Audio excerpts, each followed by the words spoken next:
it's going to get much worse for everyone. The weather on our planet becomes wildly unpredictable. This is because tides and coastal waters used to balance temperatures and keep our climates in a stable condition. With the moon gone, life in the ocean is almost at a standstill. Warm water in tropical parts of the world is normally moved around via the tides. Without the tides, the warmer water can't make its way around the globe, and therefore, it can't regulate the temperatures in other regions. Without the moon, there's no longer a warning system for storms or extreme weather. Forecasts become a distant memory. The weatherman is not only out of a job, his house is in danger of being ripped apart by the many hurricanes whisking their way across the United States. Everyone, in every country on Earth, now has to somehow prepare for the unpredictable, as temperature changes vary between the inconvenient and the impossible to survive. Let's talk about the most drastic change that the disappearance of our only natural satellite would cause: a change in the tilt of the Earth's axis. The Earth currently spins on its axis tilted at 23.4 degrees. The moon's gravitational attraction helps keep us in this position. Other planets that don't have any large moons, like Mars for example, have nothing to regulate their tilt. And while the Earth's tilt changes slightly over time, by just a couple of degrees either way, the tilt of Mars changes up to 10 times as much. Take our moon away, and we're going to see one seismic shift to our axial tilt. Some scientists believe that Jupiter's gravitational pull would help regulate the Earth's axis and keep us from wobbling too wildly without our moon. But this is only a theory, and it's possible that Jupiter would have no real effect on our axis at all. Earth's axial tilt is what gives us our seasons: spring, summer, fall, winter. They are all thanks to the gravitational attraction of our moon. If the Earth's axis moved to the point where it had no tilt, we would have no seasons. Or Earth's tilt could become extreme, and we could find ourselves plunged back into an ice age, an extinction-level event of the most frosty and frightening variety. The tilt would also affect how much sunlight we would see each day. Have your sunglasses at the ready, because if, say, we found ourselves on a 97-degree tilt, we'd be stuck with 42 consecutive years of only sunlight. Sounds like an everlasting vacation and a surefire way to get a permanent tan. But after those 42 years are done and dusted, night will fall, and we'll have nothing but total darkness for another 42 years. Of course, this would all mean dangerously sharp changes in temperature in different regions of the world. As the Earth's tilt changes in relation to the sun, the equator may not always be warm, and places like the Arctic would not always be cold. You can imagine just how disastrous this would really be. Climate change turned up to 11. Natural disasters would dominate our landscapes and make life even more difficult to sustain. So our moon disappearing doesn't sound so great. Imagine that the Earth's core is a massive magnet, and every single thing on our planet, including the air we breathe, is attracted to that magnet.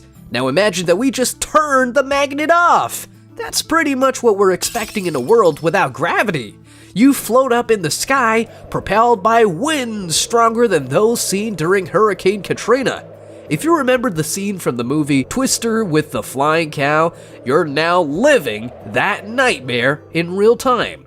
What actually is gravity, and how can it possibly affect so many different things in our world?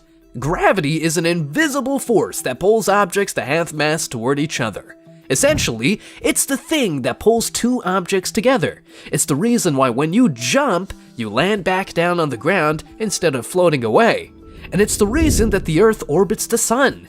The sun's gravitational pull keeps the Earth floating around it in space. Anything that has mass has gravity. The greater the mass, the greater the gravity. That's why if you weigh 100 pounds on Earth, you would weigh just 38 on the much smaller planet of Mercury, and a whopping 253 on Jupiter. Gravity is necessary for life as we know it, and as you are now experiencing, if we take it away, it's nothing short of a disaster. Back to Earth without gravity, also known as the end of the world, you are now an unconscious ragdoll whirling through the atmosphere. You're surrounded by debris, millions of other people, as well as cars, buses, trains, dogs, cats. In fact, almost every animal on the planet is in the midst of being whisked away. Back on the ground, on the cold, hard floor you once took for granted, buildings that survived the first few seconds of a gravity-free world are now being swallowed up by the Earth's core. As gravity dissipates, the Earth, which was held together by gravity just like everything else, expands. You see, without the Earth having any gravitational pull, even the Earth itself, we're talking down to the very dirt that lurks beneath what we can see, has no reason to stick around. If the gravity is still in effect on surrounding planets and stars, then they will pull pieces of the Earth apart. And because these massive balls of mass can be found in every direction, the Earth is pulled apart in every direction by the planets and their respective gravitational forces. Even if Earth was completely absent everywhere though, the Earth would still break apart, simply because there would be nothing holding things in place. The Earth's core was essentially the glue that held the world together. Wipe away the glue and it would result in the Earth slowly crumbling apart. It's amongst these planets that we can find the real MVP. The most valuable planet, KOI 5715.01. The planet that's even better than the one we currently call home. This exoplanet is believed to be better suited to not just the emergence of life and the sustainability of it, but also the evolution of life. When it comes to super habitable planets, there currently exists no greater candidate than this faraway world. In order to make the cosmic cut and be classed as super habitable though, there are a few requirements. Our future casa, KOI 5715.01, ticks the following boxes. 1. The planet exists inside the Goldilocks zone. Any world in this zone has the correct temperatures for water to remain a liquid. Scientists believe that liquid water is an essential ingredient when it comes to life. And so, when looking to find out if we weren't alone in the universe, the best places to look are planets within any of these zones. Being within the Goldilocks zone doesn't guarantee that a planet has enough water on it to sustain life though, as both Mars and Venus are in the same Goldilocks zone as Earth. So, if your first thought is, hey, why didn't we look for a planet a little closer to home? The answer is, we already have. That search was unsuccessful, and it has led us to the planet KOI 5715.01. It's also warmer than Earth. Although upon initial inspection, that last part may not seem quite true. The average temperature on KOI 5715.01 is 52 degrees Fahrenheit, or 11 degrees Celsius. On Earth, it's 57, or around 14 Celsius. So our new super habitable home is actually colder? Doesn't sound like we're getting much of an upgrade, does it? This is where the planet's gravitational attraction comes into play. Stronger gravity means the atmosphere is denser and offers a greater concentration of oxygen. It also means that heat hangs in the atmosphere, so life on the new planet pad would actually feel warmer than on Earth. It wouldn't exactly be sunglasses and sunshine all year around, but it would potentially make for a more comfortable day-to-day life.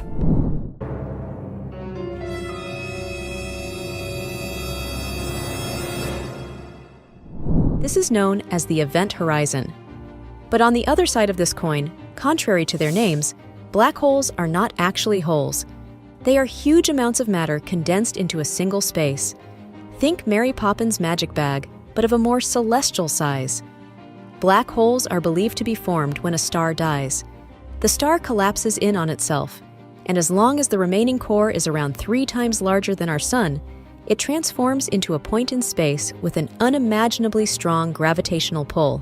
Anything that dares to step inside the black hole's event horizon is then consumed by the black hole.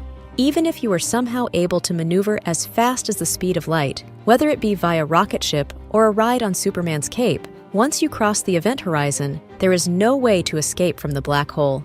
Imagine water draining into a sink, yet once the water passes through the drain, it does not reach the pipe. Instead, it's compressed, and it disappears forever into a void of black nothingness. There is simply no outrunning a black hole. But don't worry, there aren't any black holes wandering the galaxy sucking up anything in their path like an overexcited, oversized vacuum cleaner. Black holes come in different sizes. Stellar black holes, the most common kind of black hole, can have up to 20 times the mass of our Sun. While that sounds like an absolutely massive ball floating through space, these black holes can fit that same mass inside an area smaller than our Sun.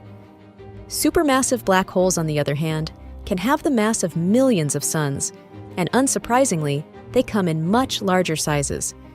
So now we understand just how immense a black hole can be. Once the two black holes make contact, their intense and unbreakable gravitational pulls cause each hole to orbit the other. Matter and gas are sucked between the two, creating a whirlwind-like vortex. This mega merry-go-round could actually continue for an almost infinite amount of time. We're talking a possible billion years. But eventually, the centers of the two black holes would meet and merge into one bigger black hole. The excess energy is then cast out in an excessively violent outburst. The ripples, or gravitational waves, are cast out in every direction, at the speed of sound. These ripples are so powerful, they alter the star formations of the galaxy that the now double black hole inhabits.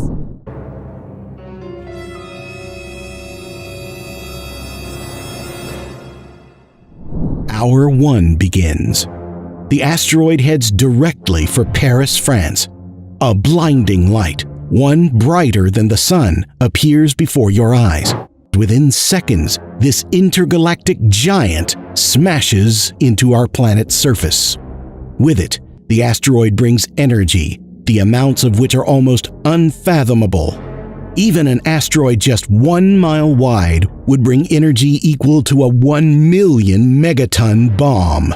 The atomic bomb that devastated Nagasaki in August of 1945 and claimed the lives of 226,000 people had the estimated blast energy of around 21 kilotons. For 1 megaton, you need 1,000 kilotons. And to get to the energy of our asteroid, you need 1 million of those. Upon impact, a tremendous dome of smoke and fire grows out of the ground. A wall of flames spreads in every direction. All life within a 1,000-kilometer radius, or around 600 miles, is quickly extinguished thanks to the shockwave created by the collision. All living things within the blast radius are vaporized instantly. Millions of people lose their lives, and many of Europe's most iconic cities and nations are wiped off the map within seconds. If this were to touch down in Los Angeles, Hollywood would be history, as would cities as far away as Phoenix, Arizona, Denver, Colorado, Seattle, Washington, and almost half of Texas. If you're lucky enough to be standing just outside of the impact zone and some of your city is still intact, you and your loved ones now may as well be standing on the surface of the sun. That is how hot it's going to get. Even those people 1,000 miles away from ground zero would be incinerated before they had a chance to get to safety.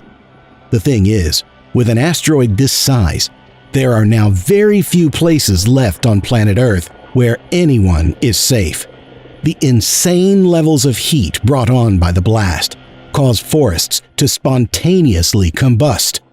Fire engulfs any living thing in its path, while people in cities still standing attempt to find shade from the immense temperatures.